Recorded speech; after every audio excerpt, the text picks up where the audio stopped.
Mandrake, or mandragora, is used to return those who've been petrified to their original state. So this is facts, but not really. In ancient lore, people really did believe that the mandrake or mandragora would scream so loudly that you would die if you pulled it from the ground. So this was actually held as law. It was true. There was no way to get around it. So you had to find other ways and alternatives to be able to harvest your mandrake. And this was such a big fear that people used to tie a rope to a dog and then tie the other end of the rope to the mandrake and let the dog pull it out the ground. So that way, if it did scream, it would kill the dog and not the person. Used in spells, flying potions, love charms, and protective magic, mandrake is one of the most popular ingredients in occult magic, with even Shakespeare referencing it way back in the day in Romeo and Juliet, where Juliet says that her madness in a tomb could be described as her shrieking and screaming the same way a mandrake would. Shut me up out of the box!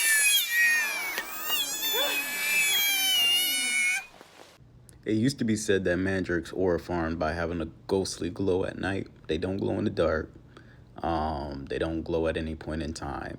However, that was a rumor that was started and cemented them within witchcraft lore. So what the heliante is a mandrake?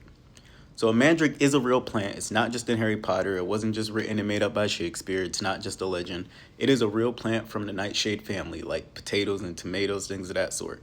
However, it is a lot more toxic and a lot more potent.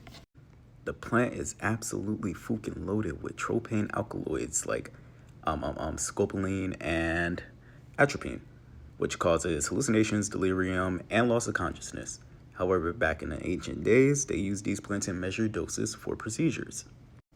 Surgeons in Rome, Greece, and the Middle East used to mix mandrake root with wine to use as a local anesthetic before they did dental procedures and surgeries. And just like the wolf's bane that we talked about yesterday, this is very dangerous, and any minor error, you're dead.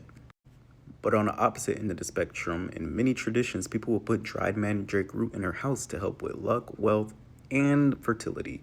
So if you had a little bit of this baby face in your house, it would help with the baby making.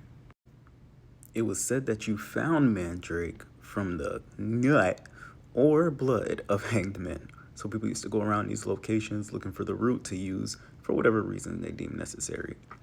And you can still find mandrake today. It's often cultivated by herbalists or witches, either for symbolic or ritualistic reasons. I can't believe after almost 30 years, I'm just finding out this plant is real.